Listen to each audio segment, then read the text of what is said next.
రోజంతా కష్టపడి పనిచేసి సాయంత్రం వేళలో అలా ఓ కప్పు టీ కానీ కాఫీ కానీ తాగితే అలసట అంతా ఇట్టే పోతుంది కదా. అదే టీ, కాఫీ మన ఆరోగ్యాన్ని రక్షిస్తే ఎలా ఉంటుంది? ప్రతి ఒక్కరూ ఆయురారోగ్యాలతో ఉండాలనే సంకల్పంతో ఖమ్మం నగరానికి చెందిన ఓ యువకుడు నూతన ఆవిష్కారానికి తెరలేపాడు.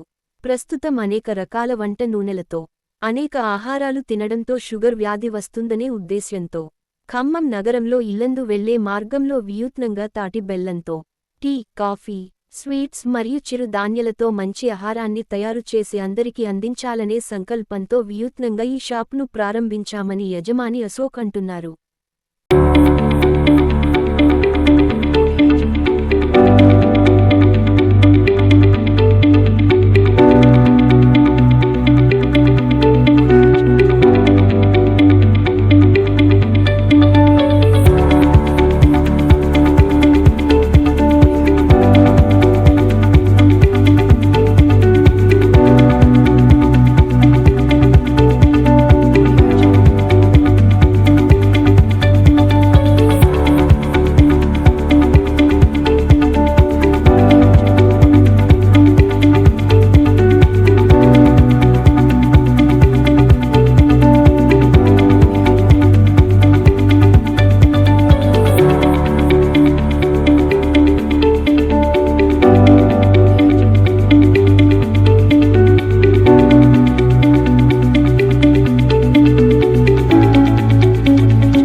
పేరు హుస్సేన్ చౌదరి అండి. మేము ఒక ఎంప్లాయ్ అండి, ప్రైవేట్ ఎంప్లాయీని. ఈరోజు మన ఖమ్మంలో తాటి బెల్లం టీ అనేది పెట్టడం జరిగింది. ఈ తాటి బెల్లం టీ అనేది ఎట్లా ఉంటుందని ఫస్ట్ టైం టేస్ట్ చూడడం జరిగింది. మన మినిస్టర్ గారు తుమ్మల నాగేశ్వర గారు ఓపెన్ చేయడం జరిగింది. ఇది ఓపెన్ చేసిన తర్వాత ఒకసారి టేస్ట్ చూద్దామని వచ్చామండి. ఇక్కడ వచ్చి చూసిన తర్వాత ఇక్కడ ఉన్నటువంటి ఫుడ్ కానివ్వండి, ఇక్కడ టేస్ట్ కానివ్వండి, ఇక్కడ వాడే పదార్థాలను బట్టి చూస్తుంటే ఆరోగ్యానికి ఎంతో మేలు జరుగుతుందనే ఉద్దేశంతో ఇక్కడ చూడడం జరుగుతుంది. కంపల్సరీగా ఏంటంటే ఈ టీ స్టాల్ పెట్టడం మాకు చాలా హ్యాపీగా ఉంది ఖమ్మంలో కూడా. ఎందుకు అని అంటే రెగ్యులర్ టీ అంటే చాలా ఇదిగా ఉంది. ఇది హెల్తీ ఫుడ్తో వచ్చేసి బెల్లంతో టీ పెట్టడం జరుగుతుంది. అదేవిధంగా టిఫిన్స్ కూడా మిల్లెట్ దోశలని, అదే పిల్లలకి స్నాక్స్ కానీ ఇవన్నీ కూడా ఏంటంటే ఇప్పుడున్న పరిస్థితుల్లో ఫుడ్ అనేది చాలా పాయిజన్ ఫుడ్ జరుగుతుంది, కెమికల్ ఫుడ్స్ అన్నీ జరుగుతుంది. ఇక్కడ ఏంటంటే న్యాచురల్గా స్వచ్ఛందంగా కూడా క్లియర్గా పెట్టడం జరగడం వల్ల ఇక్కడ టేస్ట్ పరంగా బాగుంది. శుభ్రంగా కూడా చాలా క్యాంటీన్ కూడా చాలా శుభ్రంగా నీట్గా ఉంది. దీనివల్ల ఏంటంటే టేస్ట్ బాగా ఉందండి, హెల్తీగా ఉంటుంది, మంచి హెల్తీ ఫుడ్. ఫ్యామిలీతో వచ్చి కూడా టిఫిన్స్ కానీ టీ కానీ ఇవన్నీ చాలా టేస్టీగా ఉంది. మేము ఎప్పుడైనా కానీ బ్రదర్గా ఎప్పుడైనా ఫీల్ అవుతున్నా కానీ ఫ్రెండ్స్తో కానీ ఎంప్లాయీస్తో కానీ రావాలనిపించి కూడా తాటిబెల్లం దాగి వెళ్ళాలి అనేది ఒక ఫీలింగ్ ఉంది. నెల్లై తాటిబెల్లం అని చెప్పేసి మన రీసెంట్గా మార్చ్ 21కి ఓపెన్ అయిందండి. ఇక్కడ ఇది యాక్చువల్ నేను ఇది పెట్టడానికి గల కారణం ఏంటంటే ఫస్ట్ ఈ రోజుల్లో జనరేషన్లో ఉన్న అందరూ షుగర్ వల్ల చాలా ఫ్యామిలీస్, చాలా చిన్న పిల్లలు కూడా చాలా ఇబ్బంది పడుతున్నారండి. నేను అదే ఆలోచించి కూడా ఇట్లా షుగర్ అనేది దాన్ని అవాయిడ్ చేయాలి, దానికి ఇంకొంచెం అసలు అందరూ దాంట్లో బాధపడకూడదు అని చెప్పేసి నేను ఇక్కడ మనం ఈ నెల్లై తాటి బెల్లం అనేది ఇది మనం ఓపెన్ చేయడం జరిగిందండి. ఇక్కడ మన టీ కానీ కాఫీ కానీ అస్సలు ఎలాంటిది లేకుండా షుగర్ అనేది ఎక్కడ వాడమండి. ఓన్లీ తాటి బెల్లం నుంచి కాఫీ, టీ. ఈరోజు ఎవరైనా సరే షుగర్ ఉన్నా ఎవరున్నా సరే వచ్చి హ్యాపీగా 2-3 సార్లు దాగేసి ప్రశాంతంగా వెళ్తున్నారండి. తర్వాత మనం చూసుకుంటే స్వీట్స్ ఉంటాయండి, halwa sweets, Mysore Pak sweets, cabbage sweets, తర్వాత క్యారెట్ స్వీట్స్ అన్నీ ఉంటాయండి. వీటిలో కూడా మనం వాడేదాన్ని షుగర్ అనేది ఎక్కడ ఉంటుందండి. మనం వాడేది ఓన్లీ తాటి బెల్లంతో వాటితో తయారైన స్వీట్స్ ఉంటాయండి. అన్ని హల్వాస్ ఉంటాయండి మనకి, జీడిపప్పు హల్వా, కొబ్బరి హల్వా. ఈ హల్వాలో 3-4 టైప్స్ ఉంటాయండి. అవి కూడా మనకి సామాన్యుడు ఒక తీసుకునే రీతిలోనే అందుబాటులో ఉంటాయి రేటింగ్ అవి కూడా. అవి కూడా అండి ఎవరైనా సరే ఇవాళ ఫ్యామిలీతో వచ్చేసి ఐస్ క్రీమ్స్ కానీ హల్వాలు కానీ ఇవన్నీ A to Z ఎవరైనా మంచిగా తీసుకుని వెళ్తున్నారండి. తర్వాత ఇక మీరు చూసుకున్నట్టయితే మిల్లెట్ ఇడ్లీలు, ఈ చిరుధాన్యాలకు సంబంధించి వీటి వల్ల అసలు ఒక ఏమైందంటే కోవిడ్ తర్వాత చాలామంది ఇక కాన్షియస్ అనేది రన్నింగ్ లేక ఏమి లేక చాలా ఇబ్బంది పడ్డారండి. అప్పుడు నేనుగా సరే ఓకే మనం అట్లాగే వాళ్ళని వెళ్ళమని చెప్పలేం, కొంచెం మార్నింగ్ లేకమని చెప్పేసి కనీసం ఫుడ్లో అయినా సరే నేను ఏదో ఒకటి చేయాలి, ఈ పబ్లిక్ ఏదో ఒకటి చేయాలి అని చెప్పేసి ఇప్పుడు రాగి జొన్న జావ వాటికి సంబంధించేసి మీకు ఇడ్లీలు ఉంటాయండి. ఆ ఇడ్లీలు చాలా అప్పట్లో మా నాన్నమ్మ గారు ఉన్న ఆకులు ఉంటాయండి మనకి, మూలుగు ఆకులు అని చెప్పేసి ఆ ఆకుల్లో పెట్టేసి దాన్ని మనం తయారు చేసి ఇప్పుడు అందరూ ఇవాళ వేడివేడిగా ఏంటంటే అందరూ చాలా హ్యాపీగా సంతోషంగా ఉంటున్నారు. తర్వాత ఇక మన దగ్గర స్పెషల్ వచ్చి మిల్లెట్ దోశలు, మిల్లెట్లో onion dosa, millet onion, millet pongal. మళ్ళీ మిల్లెట్ పొంగల్ కూడా చాలా బాగుంటుందండి. అది మనకి ఎక్కడి నుంచో మిల్లెట్ పొంగల్ కోసం చాలా దూరం నుంచి వస్తూ ఉంటారు వాళ్ళు. వచ్చేసి మనకి అది 6 to మనకి 8 అన్నీ క్లోజ్ అయిపోతాయండి. దానికోసం పబ్లిక్ అయితే ఇక వచ్చేసి మరి ఫోన్ చేసి మరి సార్ కొంచెం పొంగల్ కొంచెం ఎక్కువ ఉంచండి సార్, చేయండి సార్, ఉంచండి సార్ చాలామందికి రిఫర్ చేస్తారండి.